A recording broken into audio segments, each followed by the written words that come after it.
প্রিয় দর্শক, কে ছিল এই বাদশাহ সাদ্দাত যাকে বাঘ দুধ খাইয়েছিল? সেই ছোট্ট শিশু জঙ্গল থেকে কিভাবে তিনি বাদশাহ হলেন, আর আল্লাহর সাথে চ্যালেঞ্জ করে কেন জান্নাত বানাতে চাইলেন? এরপর ৩০০ বছর ধরে লক্ষ লক্ষ শ্রমিক দিয়ে কিভাবে জান্নাত তৈরি করলেন, কিন্তু ওই জান্নাতে কেন তিনি যেতে পারলেন না?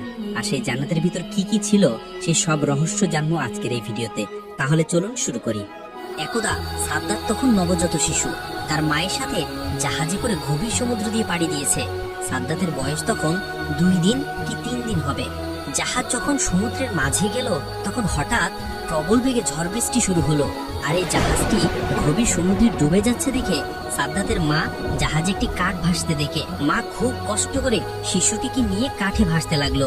জাহাজে সবাই মারা গেল, কিন্তু সাদ্দাত এবং তার মা বেঁচে রইল। বিশাল এই সমুদ্রের মাঝে সাহায্য করার মতো তাদের কাছে কেউ নেই, এক আল্লাহ রাব্বুল আলামিন ছাড়া। শিশুটির কথা ভাবতেই মায়ের চোখ দিয়ে জল বেরিয়ে গেল। কিভাবে বাঁচাবে এই শিশুকে, সে কিছুই বুঝতে পারছে না। অস্থির তার কালো মেঘ ছেয়ে যায় তার সমস্ত হৃদয়ে। এমন সময় আল্লাহ রাব্বুল আলামিন আজরাইল ফেরেশতাকে ডেকে বলল, হে আজরাইল, যাও ওই গভীর সমুদ্রের মাঝে মা ও শিশু দুজনেই বেঁচে আছে, তাদের মধ্য থেকে এখনই মায়ের জান কবজ করে নিয়ে আসো। আজরাইল ফেরেশতা হুকুম পাওয়া মাত্র বিশাল সমুদ্রের মাঝে এসে দেখলো মা তার শিশুকে আদর করছে, দুধ খাওয়াচ্ছে, শিশুকে বাঁচানোর আপ্রাণ চেষ্টা করছে। এটা দেখে আজরাইল ফেরেশতার একটু দুঃখ হলো। সে মনে মনে বলল, হে আল্লাহ, এখনই তো মায়ের জান কবজ করব, কিন্তু এই শিশুটির কি হবে? তারপর এক বুক ব্যথা নিয়ে মায়ের জান কবজ করে আজরাইল ফেরেশতা চলে এলো। আল্লাহ তাআলার আদেশে সমুদ্র শান্ত হয়ে গেল। শিশুটি ভাসতে ভাসতে সমুদ্রের কিনারে এক জঙ্গলের ধারে এসে পৌঁছালো। শিশুটি কান্না করছে, কেননা তার খুব খিদে পেয়েছে। ওই জঙ্গলে ছিল বিশাল বাঘ ও ভাগিনী, তাদেরও বাচ্চা হয়েছিল, কিন্তু তাদের বাচ্চাগুলো কেউ বেঁচে নেই। আল্লাহ তাআলার আদেশে বাঘ শিশুটির দিকে এগিয়ে এলো। শিশুটিকে দেখে বাঘেরও এত মায়া হলো যে শিশুটিকে বাঘ দুধ পান করালো। এইভাবেই সেই দিন অতিবাহিত হয়ে গেল। পরের দিন একজন জেলে মাছ ধরার উদ্দেশ্যে ওই জঙ্গলের পাশ দিয়ে যাচ্ছিল। এমন সময় হঠাৎ করে তার চোখ গেল ওই শিশুটির দিকে। শিশুটিকে দেখে তার খুব মায়া হলো। সে বলতে লাগলো, এ আল্লাহ, কি সুন্দর দেখতে এই বাচ্চাটি। জানি না এই বাচ্চাটি কার, এমন জায়গায় কিভাবে বাচ্চাটি বেঁচে আছে, তার তো খাবার কিছু নেই, জানি না কোন মায়ের এই সন্তান। এসব কথা ভাবতে ভাবতে তার এত মায়া হলো, শেষ পর্যন্ত সে বাচ্চাটিকে তুলে নিল এবং বাচ্চাটিকে নিয়ে আপন গোত্রের সর্দারের কাছে নিয়ে আসলো। তাদের সর্দার শিশুটিকে দেখে খুবই মুগ্ধ হলো এবং বলল, এই শিশুটি তুমি কোথায় পেয়েছো? তুমি কি জানো এর মা বাবা কোথায় আছে? আমাদের উচিত তার মা বাবার কাছে দিয়ে দেওয়া। তখন লোকটি বলল, সর্দারজি, আমি জঙ্গলের পাশ দিয়ে যাবার সময় দেখলাম জঙ্গলের মধ্যে একটি গাছের নিচে বাচ্চাটি ক্রন্দনরত অবস্থায় আছে। আশেপাশে তার কেউ ছিল না, মনে হয় তার মা বাবা ইন্তেকাল করেছে।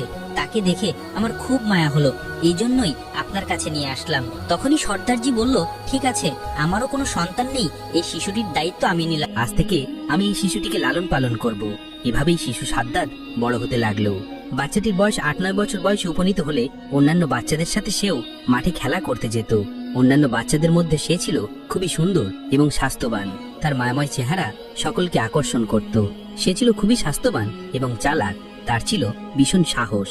একদিন সে মাঠে খেলা করছিল, তারপর হঠাৎ সে দেখলো কিছু সৈন্য পার্শ্ববর্তী রাস্তা দিয়ে এগিয়ে চলছে। এটা দেখে সবাই ভয়ে পালিয়ে গেল, কিন্তু বাচ্চা সাদ্দাত সেখানেই দাঁড়িয়ে ছিল। সৈন্যদের মধ্যে একজনের চোখ অন্ধ ছিল। সে জানতো অন্ধত্ব দূরীকরণে সুরমা একটি মহা ঔষধ। তাই সে যখন যেখানেই যেত সুরমার খোঁজ করত। রাস্তার পাশ দিয়ে যাবার সময় ওই অন্ধ সেনা একটি সুন্দর কৌটার অনুসন্ধান করলো। সেটি তুলে দেখলো এটি সুরমার কৌটো। সৈন্যটি কৌটো খুলে তার চোখে সুরমা লাগাতে যাবে, এমন সময় আরেকজন সৈন্য বলল, আপনি চোখে লাগানোর আগে সুরমাটি পরীক্ষা করুন, এই সুরমার মধ্যে ক্ষতিকর কিছু তো থাকতে পারে। তখন সে বলল, কিভাবে পরীক্ষা করব? এবার অন্য একজন সৈন্য বলল, ওই দেখুন, ওই যে বাচ্চাটি দাঁড়িয়ে রয়েছে, ওকে দিয়ে পরীক্ষা করুন। এবার ওই সৈন্যটি তাকে বলল, তুমি এখানে দাঁড়িয়ে আছো কেন? এদিকে এসো। বাচ্চাটি তাদের ভয় না করে এগিয়ে এলো এবং বলল, আমাকে ডেকেছেন কেন? আমি তো কিছুই করিনি। সৈন্যটি বলল, এই সুরমাটি তুমি চোখে লাগাও তো। বাচ্চাটি ভয় না করে সুরমা চোখে দিল। সুরমা চোখে দেওয়া মাত্রই তার অন্তর্চক্ষু খুলে গেল। দুনিয়ার সমস্ত বস্তু তার দৃষ্টিগোচর হতে লাগলো। এমনকি জমিনের নিচে থাকা সমস্ত স্বর্ণ, রূপা, হিরে আর সমস্ত দামি দামি খাজনা দেখতে পেল। বাচ্চাটি ছিল খুবই চালাক, শুধু চালাক নয়, প্রতারক। বাচ্চাটি মনে মনে বলল, এইসব কথা এদেরকে বলা যাবে না, আমাকে অন্য কিছু বলতে হবে। অন্যদিকে এক সৈন্য বলল, কি ব্যাপার, তুমি কিছুই বলছো না কেন? কি হয়েছে তোমার? আর তখনই বাচ্চাটি মিথ্যা অভিনয় করে কাঁদতে কাঁদতে বলল, সুরমা লাগানোর ফলে চোখে মারাত্মক ব্যথা অনুভব হচ্ছে, আমার চোখ জ্বলে যাচ্ছে, এখন আমি কি করব? আপনারা আমাকে কি সুরমা দিয়েছেন? একথা শুনে একজন সৈন্য অন্ধ ওই সৈন্যকে বলল, মনে হয় সুরমায় কোনো ভেজাল মিশ্রিত আছে, এটা ওই আসল সুরমা নয়। এরপর তারা সুরমার কৌটা ফেলে ভয়ে ওই স্থান ত্যাগ করলো। বাচ্চাটি দ্রুত ওই সুরমার কৌটা নিয়ে বাড়িতে চলে এলো। বাড়িতে এসে তার বাবার নিকট বলল, বাবা, আমি এমন এক জিনিস পেয়েছি যেটা দিয়ে খুব তাড়াতাড়ি আমরা রাজা হয়ে যাব। তখন তার বাবা বলল, কি এমন পেয়েছো? তখন বাচ্চাটি বলল, বাবা, আমি এমন এক সুরমা পেয়েছি যেটা চোখে লাগালে জমিনের নিচে সমস্ত স্বর্ণরূপা হিরে মণিমুক্তা সবকিছু দেখতে পাই।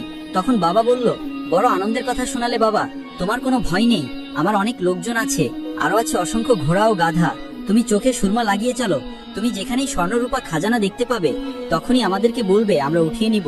এভাবেই 10 বছর পর বাচ্চাটি যখন পূর্ণ যুবকে পরিণত হলো, তখন হঠাৎ একদিন সর্দার মৃত্যুবরণ করলো।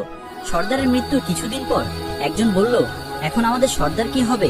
অপরদিকে থাকা একজন ব্যক্তি বলল, যেহেতু আমাদের সর্দার তাকে লালন পালন করে বড় করে তুলেছে, তাই এই যুবককে সর্দার করা হোক। সবার অনুমতিতেই এই যুবককে সর্দার করা হলো। কিছুদিন পর যুবক সাদ্দাত অনেক অহংকারী হয়ে গেল, কারণ তার কাছে প্রচুর ধন সম্পদ ছিল। সে কারো পরোয়া করত না, এমনকি বাদশাকেও সে পরোয়া করত না। এভাবে কয়েক বছর পর তার প্রশিক্ষণপ্রাপ্ত সৈন্য দ্বারা দেশের বাদশাকে পরাজিত করে সে নিজেই দেশের বাদশার সিংহাসনে আরোহণ করলো। এক সময়ের অসহায় বাদশা আজ দেশের রাষ্ট্রপ্রধান। একদিন বাদশা সাদ্দাত তার রাজদরবারে উজির, নাজির, মন্ত্রী এবং সমস্ত কর্মচারীকে ডেকে বলল, আমার ধন দৌলত, সোনা রূপা, হিরি, ঘোড়া, হাতি, গাধা সহ কোনো জিনিসেরই অভাব নেই। আমার যেরকম সুন্দর চেহারা, ধন সম্পদ আছে, তাতে কি আমি খোদা হবার উপযুক্ত নয়? তখন সেখানে উপস্থিত থাকা মন্ত্রী, উজির, নাজির সকলেই একসাথে বলল, নিশ্চয়ই এত যার ধন দৌলত, দালান কোঠা, হাতি ঘোড়া সবই তো আছে, তুমি যদি খোদা না হও তাহলে এই দুনিয়ায় খোদার উপযুক্ত আর কে? এত সুন্দর ভরা মণিমুক্তা, হিরে জহরত, এত কর্মচারী, এত লোক সবই তো আছে, তাহলে তুমি খোদার উপযুক্ত। তখন বাদশা সাদ্দাতের আরো অহংকার বেড়ে গেল। সে তখন বলল, কাল থেকেই দেশে কোনো মানুষই যেন গাছ পূজা বা পাথর মূর্তি পূজা না করে, সবাই যেন বাদশা সাদ্দাতকে পুজো করে। আসলে বাদশা সাদ্দাতের উপর কথা বলার মতো সাহস কারোই ছিল না। বাদশা সাদ্দাতের হুকুম মতো পরের দিন থেকে তার সৈন্যবাহিনী দেশের বিভিন্ন প্রান্তে বেরিয়ে পড়ল। একটি স্থানে গিয়ে তারা ঘোষণা করলো, আজ থেকে এই দেশে কেউ মূর্তি পূজা করবে না, তার বদলে বাদশা সাদ্দাতকে পূজা করবে।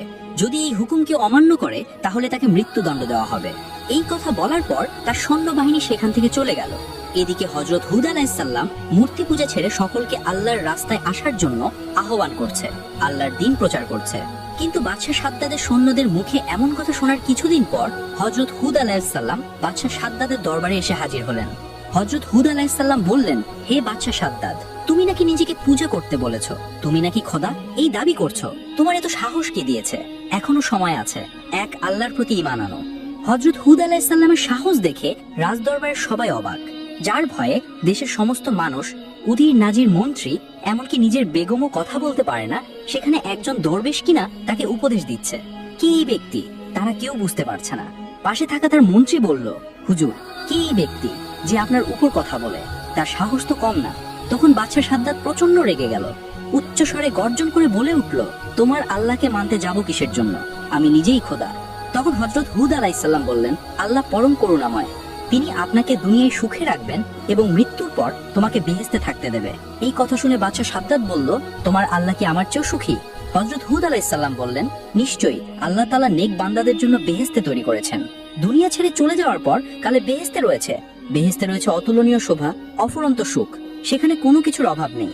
সেখানে থাকবে হুর, কত খাবার যা দুনিয়ার সমস্ত খাবারের স্বাদের থেকে আলাদা, থাকবে মধু, দুধের নহর। এই কথা শুনে বাদশা সাদ্দাত হা হা করে হেসে উঠল এবং বলল, রেখে দাও তোমার আল্লাহর বেহেশতের কাহিনী। এমন আজগুবি গল্প কতই না শুনেছি। হযরত হুদ আলাইহিস সালাম বললেন, এগুলো কোনো মিথ্যা গল্প নয়, এগুলো সত্যি। আল্লাহ এমন অপরূপ বেহেশত তোমার কি পছন্দ হয় না? তখন সাদ্দাত অহংকার করে বলে উঠল, আমি তোমার আল্লাহর কাছে মাথা নত করব কেন? আমি কি তোমার আল্লাহর মতো বেহেশত তৈরি করতে পারি না? আমার তো কোনো কিছুর অভাব নেই। তখন হযরত হুদ আলাইহিস সালাম বললেন, বাদশা সাদ্দাত, তোমার মাথা খারাপ হয়ে গেছে? না হলে এমন কথা বলতে না। আল্লাহ যা করতে পারে তা পৃথিবীর কোনো মানুষ কখনোই করতে পারবে না। সাদ্দাত তখন অহংকার করে হেসে বলল, মূর্খরা এমন কথা বলে? আমি নিশ্চয়ই পারবো। আমার টাকা পয়সা, কর্মচারী, কোনো কিছুর অভাব নেই। আমি তোমার আল্লাহর মতো একটি বেহেশত বানিয়ে দেখিয়ে দিব। সাদ্দাতের কথা শুনে হযরত হুদ আলাইহিস সালাম প্রচন্ড রেগে গিয়ে বলল, মূর্খ বাদশা, এত বড় স্পর্ধা তোমার, এত অহংকার কিছুতেই আল্লাহ তাআলা সহ্য করবে না। বাদশাহ তখন প্রচন্ড রেগে গিয়ে হযরত হুদ আলাইহিস সালামকে সেখান থেকে তাড়িয়ে দিলেন।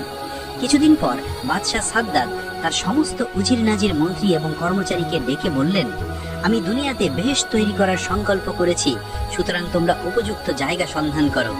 হুকুম মাত্রই সারা দেশ সৈন্যবাহিনী জায়গার অনুসন্ধান করতে লাগলো। অনেক অনুসন্ধান করার পর একটি জায়গা সবার পছন্দ হলো। এই খবর জানানোর জন্য তারা সবাই তাড়াতাড়ি রাজ দরবারে আসলো।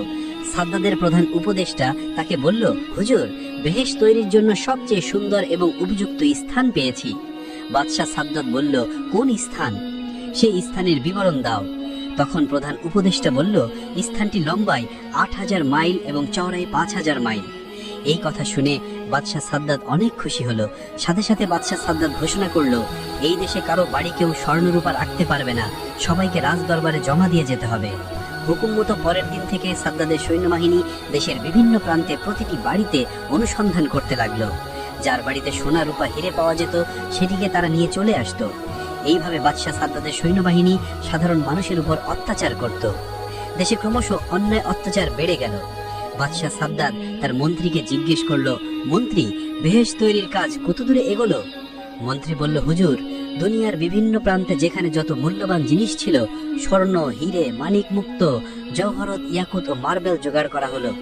এমনি ভাবে পৃথিবীর বিভিন্ন প্রান্ত থেকে লক্ষ লক্ষ সুদক্ষ কারিগর ও মজুরি বেহেশত তৈরির জন্য আসতে শুরু করলো। বাদশাহ সাদ্দাত তাদেরকে বলল, তোমরা বেহেশতের মধ্যে এমন অসংখ্য পালাখানা তৈরি করবে যার একটি ইট হবে স্বর্ণের এবং অপরটি হবে রূপার। মনে রাখবে, তোমরা যেদিন এই কাজ সফল করে আমাদের সংবাদ দেবে, সেদিনই আমার চিরকাঙ্ক্ষিত বেহেশতে বসবাসের জন্য যাব। দিনরাত পরিশ্রম করে ৩০০ বছর ধরে বেহেশত তৈরি করা হলো। অনেক ঐতিহাসিকদের মতে সেটি বিচিত্র কারুকার্যময় ও অপূর্ব সুন্দর হয়েছিল। যেদিকে নজর দেওয়া যায় সেদিকেই অপরূপ। চারিদিকে কারিগরদের শ্বেত পাথরের অপূর্ব কার্য। রংমহলের চারিধারে হাজার হাজার ঝাড়ু লণ্ঠন ঝুলছে, কিন্তু আলোর দরকার হয় না। অন্ধকার রাতে সেই ঘরগুলো চাঁদের আলোর মতো স্নিগ্ধ উজ্জ্বল। মণিমুক্ত খচিত ঘরের মেঝে সজ্জিত রয়েছে। মেঝের উপরে রয়েছে নানান রকমের সুন্দর সুন্দর ফুলদানি। ঘরের চারিদিক থেকে আতর, গোলাপ, মিশকি, আম্বারের খুশবু ছুটছে। মহলের চারিপাশে বাগান। ওই বাগানে রয়েছে সোনার রূপার গাছ। তার পাতা ও ফল নানা রকমের কারুকার্যময় পাথর দিয়ে তৈরি। ভ্রমর ও মৌমাছিগুলো এমন সুন্দরভাবে নির্মিত যে দেখলে মনে হবে তারা সত্যি সত্যি ফুলের ওপর বসে মধুপান করছে। সেসব ফুল থেকেও খুশবু বার হচ্ছে, আর ওইসব গাছের নিচ দিয়ে কুলকুল শব্দে বয়ে চলেছে গোলাপ পানির নহর। তার পানি এত স্বচ্ছ যে মনে হচ্ছে যেন মুক্তার ধারা বয়ে চলেছে। ধারে ধারে হিরে মণি মুক্তার ঘাট। এখানে তৈরি শত শত সুন্দরী রমণী আছে। তারপরে আনন্দের জন্য নাচঘর। সেখানে সারা পৃথিবী থেকে বেছে বেছে সুন্দরী রমণীদের আনা হলো। আনন্দের জন্য কচি কচি ফুটফুটে সুন্দর কিশোরীদের রাখা হলো। সোনার রূপা তৈরি সমস্ত ঘরের আসবাবপত্র তৈরি করা হলো। সর্বশেষে বহু দামি প্রবেশদ্বার তৈরি করা হলো। প্রবেশদ্বারে 14টি গেট ছিল এবং প্রত্যেকটি গেটে এক একটি তালা লাগানো ছিল। সর্বশেষে বহু পরিশ্রমের ফলে বেহেশত নির্মাণের কাজ সম্পন্ন হলো। অবশেষে বাদশার মন্ত্রী একদিন বাদশার কাছে গিয়ে বলল, হুজুর, বেহেশত নির্মাণের কাজ শেষ হয়েছে। বাদশাহ সাদ্দাত খুব আনন্দের সাথে বলল, বেহেশত কেমন নির্মাণ হলো? মন্ত্রী বলল, হুজুর, যেদিকে চোখ যায় চোখ জুড়িয়ে যাবে। পৃথিবীর এমন কোনো জিনিস নাই যে সেখানে আমরা তৈরি করিনি। বলুন, আপনি কবে সেখানে প্রবেশ করবেন? বাদশাহ সাদ্দাত বলল, ঠিক আছে, কিছুদিন পরে আমি সেখানে প্রবেশ করব। তুমি এটির আয়োজনের ব্যবস্থা করো। সাদ্দাতের সম্মানার্থে বেহেশতে প্রবেশ পথে নির্মাণ হলো শাহী তোরণ। অনিন্দিত সুন্দরী যুবতীদের দান করিয়ে রাখা হলো বাদশাকে অভ্যর্থনা জানানোর জন্য। মোট কথা, বাদশার আনন্দ আরামায়েশের জন্য যত কিছুর প্রয়োজন সবই তারা করল। বেহেশতে প্রবেশের নির্ধারিত সময়। উপস্থিত সকল প্রকার প্রস্তুতি সম্পন্ন। বাদশাহ শাহী পোশাকে সজ্জিত হয়ে তার মন্ত্রী, উজির, নাজির, কর্মচারী সমস্ত লোকজনকে নিয়ে প্রবেশের জন্য এগিয়ে চলল। কিছু দূর যাবার পর দূর থেকে নজর পড়ল বেহেশতের একটা অংশ এত চমকপ্রদ যে চোখ ঝলসে যেতে লাগলো। আনন্দে সাদ্দাতের মুখ থেকে কথা বের হলো না। মনে মনে বলল, এই তো আমার বেহেশত, ওখানে আমি খোদা হয়ে বসবো। এমনি ভাবেই তারা প্রায় বেহেশতের কাছে এসে পড়ল। বাদশাহ সাদ্দাত যখন বেহেশতের দরজার কাছে এসে পড়ল, ঠিক এমন সময় আল্লাহ রাব্বুল আলামিন হযরত আজরাইল ফেরেশতাকে ডেকে বলল, হে আজরাইল, যাও বাদশাহ সাদ্দাতের এখনই জান কবজ করে নিয়ে আসো। দুনিয়ার বুকে বেহেশত বানানোর আশা আকাঙ্ক্ষা তার চিরতরে মিটিয়ে দাও। আল্লাহ রাব্বুল আলামিনের হুকুম পাওয়া মাত্রই হযরত আজরাইল ফেরেশতা সাদ্দাদের সেই বানানো বেহেশতের দরজায় একটি সুন্দর যুবক সেজে দাঁড়িয়ে রইল। তার সুন্দর চেহারা দেখে খুশি হয়ে বাদশা সাদ্দাদ তাকে জিজ্ঞেস করলো, তুমি কি বেহেশতের দারোয়ান? যুবক উত্তরে বলল, আমি মালাকুল মউত আজরাইল ফেরেশতা। সাদ্দাদ একটু হতভম্ব হয়ে গেল। সে বলল, তার মানে আমি কিছুই বুঝতে পারছি না। আমি আজরাইল ফেরেশতা, তোমার জান কবজ করার জন্য আল্লাহ তাআলা আমাকে পাঠিয়েছে। সাদ্দাদ ক্রোধে উদ্দাম হয়ে উঠল, চিৎকার করে বলল, সাবধান, আমার সঙ্গে তামাশা কার। অপেক্ষা না করে সে নিজেই তার সঙ্গে মোকাবেলা করার জন্য প্রস্তুত হলো। কিন্তু কি আশ্চর্য, সে ওখানেই পাথরের মতো থমকেই রইল। ভয়ে তার সারা শরীর দিয়ে ঝরঝর করে ঘাম বেরোতে লাগলো। চিৎকার করে বলল, সৈন্যগণ, শত্রুকে মোকাবেলা করো। তখন আজরাইল ফেরেশতা অট্টহাসি হেসে বলল, কোথায় তোমার সেই বিশাল সৈন্য সামন্ত? কোথায় তোমার সেই বিশাল ক্ষমতা? সাদ্দাত ভালো করে লক্ষ্য করে দেখলো, তার সৈন্য সামন্ত, উজির নাজির, মন্ত্রী কর্মচারী যে যেখানেই ছিল সবাই একেবারে নিশ্চিহ্ন হয়ে গেছে। সাদ্দাত এবারে ঠক ঠক করে কাঁপতে বলল। তারপর নত হয়ে ভীত কণ্ঠে বলল, সত্যিই কি তুমি আজরাইল? হযরত আজরাইল ফেরেশতা বলল, হ্যাঁ সত্যিই আমি আজরাইল, কিন্তু দেরি করার আমার আর সময় নেই। আল্লাহর হুকুম পালন করতেই হবে, এখনই তোমার জান কবজ করে নেব। সে শিশুর মতো অসহায়ভাবে হাউ হাউ করে কেঁদে উঠল। মিনতি করে হাত জোর করে পায়ে ধরে বলে উঠল, সামান্য সময় দাও হে আজরাইল, অনেক সাত করে বহু বছর ধরে আমি বেহেশত তৈরি করেছি, একটু সামান্য দেখার সুযোগ দাও। তীব্র গর্জন করে হযরত আজরাইল ফেরেশতা বলল, খবরদার, এক পাও এগিয়ে আসবে না। সাদ্দাত হাউমাউ করতে শুরু করে দিল। সেই অবস্থায় হযরত আজরাইল ফেরেশতা তার জান কবজ করে চলে গেল। তারপর হঠাৎ একটা ভয়ঙ্কর এবং ভীষণ আওয়াজে সাদ্দাদের তৈরি সেই স্বাদের বেহেশত একবারে মাটির সঙ্গে মিশে গেল। পৃথিবীর জমিনে তার আর কোনো চিহ্ন রইল না। পৃথিবীর জমিনে অহংকারের ফল কিরূপ হয় সেটা শুধু রয়ে গেল মানুষের মনে। একদিন হযরত আজরাইল ফেরেশতা আল্লাহর দরবারে উপস্থিত হয়ে বললেন, আপনার নির্দেশে আমি মানুষের জান কবজ করে থাকি, এতে আমার কোনো মায়া দয়া লাগে না। তবে দুটি মানুষের জান কবজ করার সময় আমার একটু মায়া হয়েছিল। তার মধ্যে একজন হলো এই মহিলা, যে বিশাল সমুদ্রের মাঝে জাহাজ ডুবে যাওয়ার পর আপন শিশুকে নিয়ে একটি কাঠের উপর ভাসছিল, আর তখনই আপনি তার জান কবজ করার জন্য নির্দেশ দিয়েছিলেন। আমার তখন বাচ্চাটির জন্য বড়ই মায়া হয়েছিল, যে এই শিশুটির অবস্থা এখন কি হবে, কে তাকে দুধ খাওয়াবে, দেখাশোনা করে বড় করে তুলবে।